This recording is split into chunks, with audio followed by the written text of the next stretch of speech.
বিশ্বের মুসলমানদের কাছে এই দিনটার মেসেজ হচ্ছে হক আর বাতিল, জাস্ট হক আর বাতিল। ইমাম হুসাইন আলাইহিস সালাম হক, ইয়াজিদ বাতিল। আর সেটাই পার্থক্য করার জন্য কারবালার ময়দানে ইমাম হুসাইন আলাইহিস সালাম গেছিলেন। আল্লাহর রাসূলের প্রিয় নাতি, প্রিয় দৌহিত্র, কলিজার টুকরা। আল্লাহ রাসূল বলছে হুসাইন ও মিন্নি ওয়ানা মিনাল হুসাইন, আমি হুসাইন হতে, হুসাইন আমা হতে। যে হুসাইনকে ভালোবাসে সে আমাকে ভালোবাসে, যে আমাকে ভালোবাসে সে আল্লাহকে ভালোবাসে, যে হুসাইনের সাথে শত্রুতা করে সে আল্লাহর সাথে শত্রুতা করে, আমার সাথে শত্রুতা করে। সে আল্লাহর রাসূল বলছে হুসাইনকে ভালোবাসার জন্য। আমরা সেই হুসাইনের ভালোবাসার জন্য আজকে লাব্বাইক ইয়া হুসাইন বলে কারবালার ময়দানে উপস্থিত হওয়ার জন্য আমরা বলছি, হে হুসাইন আমরা লাব্বাইক, আমরা এজিদের দলে না, আমরা এজিদের অন্তর্ভুক্ত না। আজকে মুসলমান জানুক, আজকে মুসলমান বুঝুক যে আল্লাহর রাসূল কি বলে গেছে। আল্লাহর রাসূল কি হুসাইনের সাথে থাকতে বলছে নাকি ইয়াজিদিয়াদের সাথে থাকতে বলছে? আল্লাহ রাসূল হক কাকে বলছে? হক হচ্ছে হুসাইন। আল্লাহ রসুল খুতবা দিতে গিয়েও যখন ইমাম হুসাইন আলাইহিস সালাম আসতেছিলেন, পড়ে যাচ্ছিলেন, আল্লাহ রসুল খুতবা থামায় সেখান থেকে নেমে আল্লাহর রাসূলের নাতিকে আনতে গেছিল।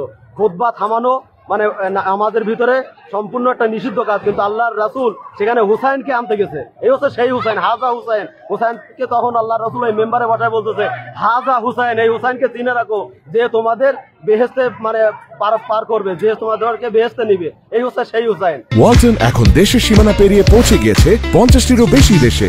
ওয়ালটন, ঘরে ঘরে বিশ্বজুড়ে। আর অন্যদিকে সূরা 23 নম্বর আয়াতে কোরআনে বলা হচ্ছে, কুল্লা আসালুকুম আলাইহি আজরান ইল্লাল মুওয়াদ্দাতা ফিল কুরবান।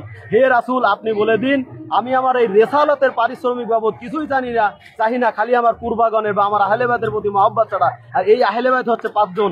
আল্লাহ রাসূল, আলী, ফাতেমা এবং হাসান হুসাইন, এই 5 জন হচ্ছে পাক পঞ্জাতন, এরাই হচ্ছে আহলে বাইত। আল্লাহর রাসূল এদেরকে ভালোবাসার কথা বলছেন, আল্লাহ বলছেন এদেরকে ভালোবাসার জন্য। আমরা সেই ভালোবাসা দেখানোর জন্য, সেই মহব্বতকে প্রকাশ করার জন্য, সত্য পথে থাকার জন্য, হককে লাব্বাইক বলার জন্য সেই আজকে কারবালার ময়দানে সেই মিছিলকে নিয়ে আমরা এখানে উপস্থিত হয়েছি। তাই লাব্বাইক হুসাইন বলছি আর এজিদ মুর্দাবাদ বলতে। এটাই হচ্ছে আমাদের মেসেজ। মানুষ হককে জানুক, আল্লাহর রাসূলকে জানুক, আল্লাহর রাসূলের নিষেধগুলোকে মানুক, আল্লাহর রাসূলের সত্যগুলো জানুক। নামাজ, রোজা, হজ করলেই সঠিক ইসলাম পাওয়া যাবে না, আল্লাহর রাসূলের আহলে বাইতকে ধরতে হবে। কারণ আল্লাহর রাসূল বলছে যে আমি তোমাদের কাছে অতি উত্তম 2টি গুরুত্বপূর্ণ জিনিস রেখে যাচ্ছি, এক হচ্ছে আল্লাহর কিতাব আর এক হচ্ছে আমার ইত্রাতে আহলে বাইত। এক হচ্ছে আল্লাহর কিতাব আর একটা হচ্ছে আহলে বাইত। এই দুটাই একত্রে হাউজে কাউসারে মিলিত না হওয়া পর্যন্ত কখনো বিচ্ছিন্ন হবে না। এই দুটাকে মজবুত ভাবে ধরতে বলছে। মজবুত ভাবে ধরা মানে দুটোকেই আঁকড়ে ধরে রাখতে হবে, একটা আর একটার সাথে কখনো বিচ্ছিন্ন হবে না যতক্ষণ না হাউজে কাউসারে মিলিত না হবে। আমরা সেই হক, সেই সত্য পথের নিশানা নিয়ে আজকে কারবালার সেই লাব্বাইক বলার জন্য এখানে আসছি। লাব্বাইক ইয়া হুসাইন, লাব্বাইক ইয়া ইমাম।